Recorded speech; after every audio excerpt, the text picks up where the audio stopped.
Let's talk about Angela Rayner. She's got this Quango, this housing Quango, you know, quasi-autonomous non-government organisation.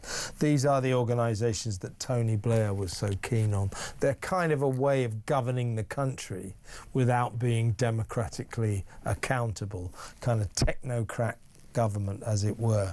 Now, this organisation we're talking about is called Homes England. It's been around, in fairness, since 2018, so way before this Labour government.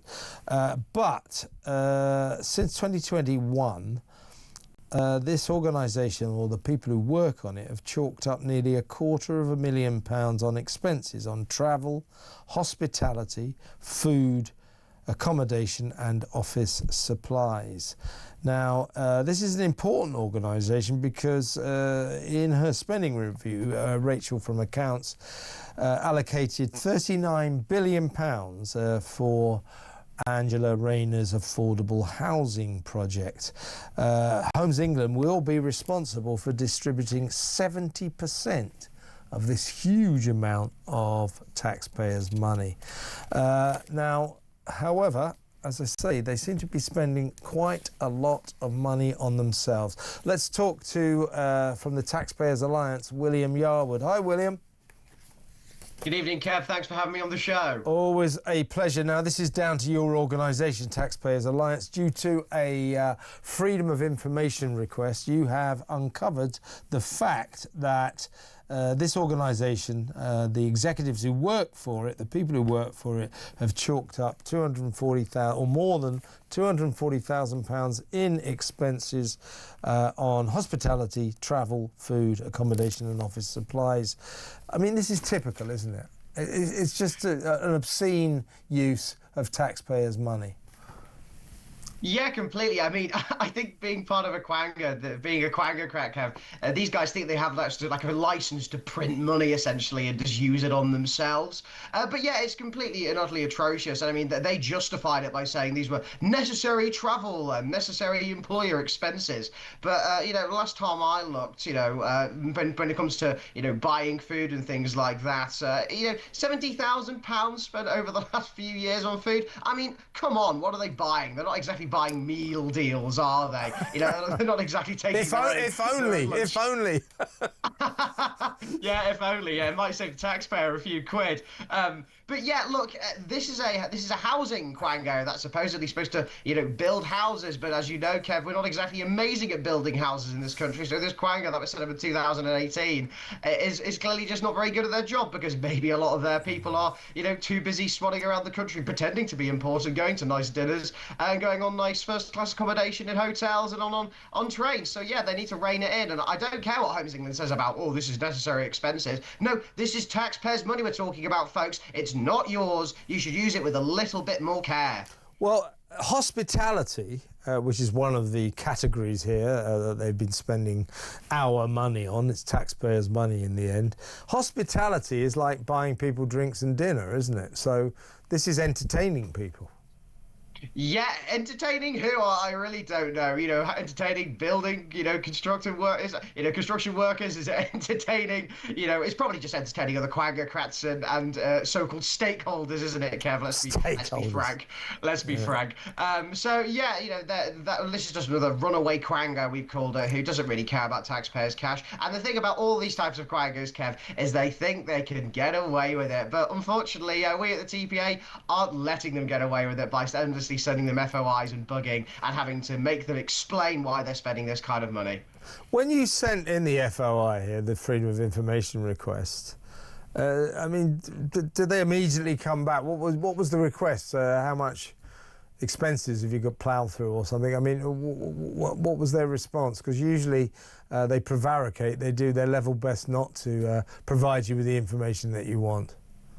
Yeah, I mean, I didn't send the FOI personally. It was it was our investigations campaign manager, Joanna. So she'll have the more details on that Yeah. specific issue. But the FOIs tend to take about a month to get back. I mean, I've sent some FOIs myself, which take like 3 months to get back to me, and sometimes they just give me a section and say, "Oh, sorry, this is not for public knowledge because it affects vital ministerial work and things like that." When all I'm asking is how much a civil servant's spending on this, how much your MP's spending on that, and so on and so forth. But the worst thing about Homes England is they actually raise a lot of their money through fees and levies. So what they're doing is they're charging construction companies to essentially give them a fee in order to get house building done. All the while, these building construction companies are paying business rates. So actually, Homes England is actually raking it in left, right, and centre, and also getting direct money from taxpayers. So yeah, it's a bit of a racket, but they clearly spending it very well on themselves.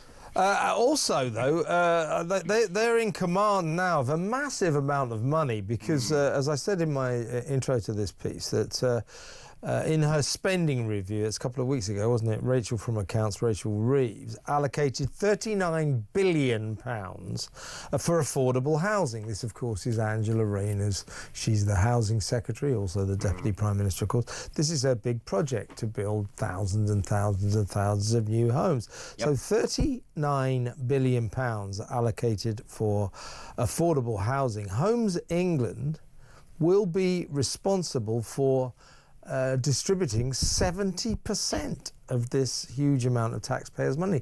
I mean, so they're commanding one hell of a lot of money. What exactly do Homes England do? Do they actually build houses, or what do they do? So essentially, they just fund it and regulate a lot of it. As I mentioned earlier, they charge fees and levies to construction companies, basically allowing them to, I think there's a safety levy to make sure that the houses they're building are, safe and secure and stable, basically.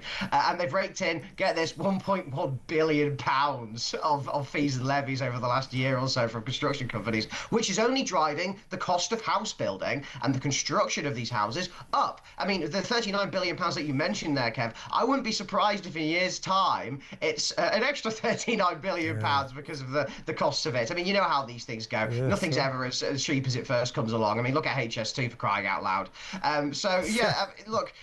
Look, Homes England is just another one of these Quangos, which is outside the government's reach, really, outside of democratic accountability, and yet they're given this so much responsibility over something that was desperately needed in this country, such as house building. It was only set up in 2018. Did houses not get built before 2018 or something? I think they did. And also, if you see the decline in house building over the last few years, I don't think Homes England is doing an absolutely great job. And also, with their flippancy towards taxpayers' cash, I actually think it's time for them to be reined in a bit, don't you? Yeah, well, of course I do. But I mean, why do we need this Quango? If you're going to spend £39 billion on affordable housing, why can't that be handled by the Housing Department, the Ministry of Housing? Why do they have to subcontract to this Quango? Why do they have to do this?